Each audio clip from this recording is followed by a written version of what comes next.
ভালো আছো? নয়টি থেকে এসছি, কিছু বলো। ভালো আছি, ভালো আছি, ভালো আছি। কি বলবো নৈহাটি? একটু ওই ডায়লগটা করো, ওই যে ভাড়বে যায় ভাড়বে, ওটা করি না। বলো না।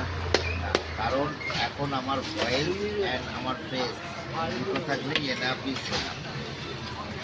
আর চলে না, এই কদিন আগে তো সোদপুর গেলাম জাম্বরোল প্রমোশনে। রেড হট অ্যান্ড ক্রিসপিতে ছিলাম। আর কোনো ওয়েব সিরিজ আসছে সামনে? প্রচুর লাইন লেগে আছে। রাম রহিম আসছে। কবে আসবে সেটা? এটা আসছে, সময় হলে বলবো, যখন সময় হবে মানে জানিয়ে দেবো। দোকান কতক্ষণ খোলা থাকে? দোকান তো বিকাল 5টা পর্যন্ত খোলা থাকে। আচ্ছা, ঠিক আছে। এই হচ্ছে বেতাজ বাদশা ডিজে অরুণ, আর এই তার খাবার।